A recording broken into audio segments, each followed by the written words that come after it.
Hi, Clark Mooneyham coming at you again today. Last time I showed you this was my first arrow shooter that used store-bought trigger release, archery release on it for a trigger, and I used a narrow front end on it. So I wanted to take the power up a notch, and so I built the military style arrow shooter. I added a scope on it, and in order to do that I added another support back here behind the trigger. If you look at the old one here, it just had this block here. Now to use the scope I had to extend it out a little bit, so that's why the stock is different. Your scope says it has 3 inches of eye relief. What that means is your eye has to be back 3 inches from the back lens to get the full circle in the back lens of the scope. Otherwise you're going to have a real small image if you're too close. So one thing I would recommend if you're going to do this, just put one screw in the front of the plate and one screw in the back. That way you can make some coarse adjustments. If you'll notice, I had to get my scope at kind of an angle there to get the flight of the arrow. I'm not exactly sure why that's happening, but that was part of those things you don't know is going to happen until you try building it. So I put a shoulder support there and an extra cheek rest. Now the main difference, of course, is the difference in the width on the front ends. Some people say, oh, I like the narrow front end better than the wide front end. Well, the reason you use the wide front end is because theoretically we're going to get more power from the wide front end. You see this one here is only 11 inches wide, while this one is 24 inches wide. So the difference is they're both 29 inches back to the trigger, but you'll notice, well, on the narrow front end the rubber's slack this far away. It goes slack at 8 inches from the fork, so your effective stroke would only be 21 inches, where here you've got an extra 8 inches to help accelerate the arrow. The rubber is exactly the same. I got 4 pieces of rubber that are 50 millimeters wide on the wide end, and they taper down to 30 on the narrow end. So the rubbers are the same, but you notice this one goes slack, like I said, 8 inches before the fork, and this one still has tension on it.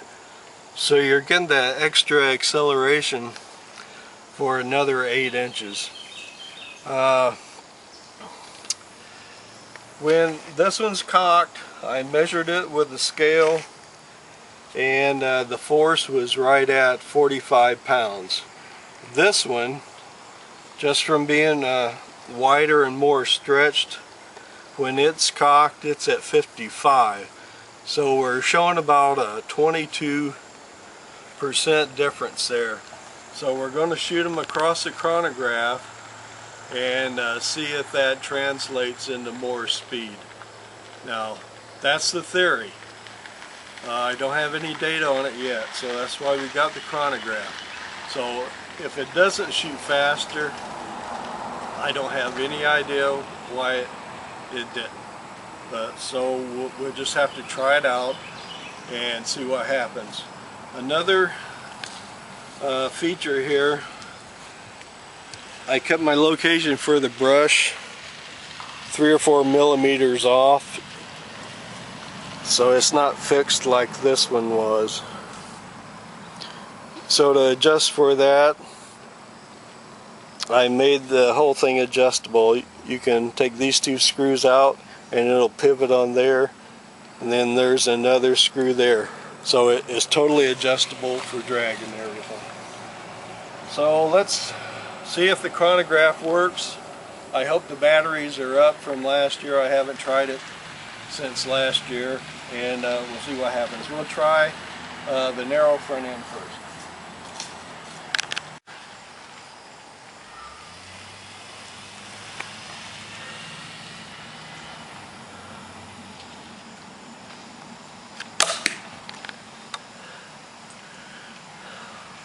Says 150. Okay, we got 150 feet per second on the narrow front end. So now we'll try the wide front end. See what happens here. Hopefully I won't shoot the chronograph.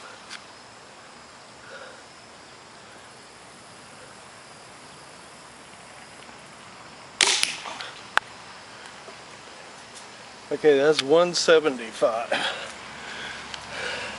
See, we can do a couple more.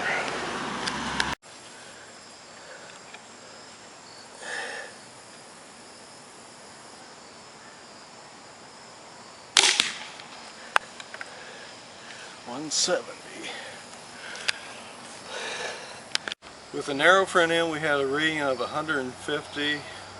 With the wider front end, so we had more pre-tension all the way down the track is showing 170 to 175. So that's an increase of 20 feet per second. So that's, I'd just say roughly estimating 16–17% increase from approximately 20% increase in poundage.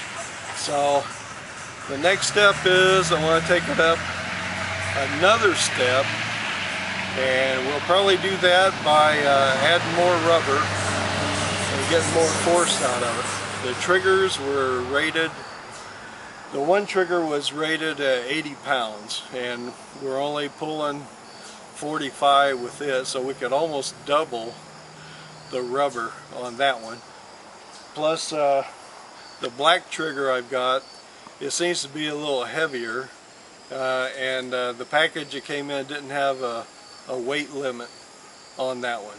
So I'm sure we could probably get it up close to 100 pounds, but I'm not sure that I want to pull it that hard to load it.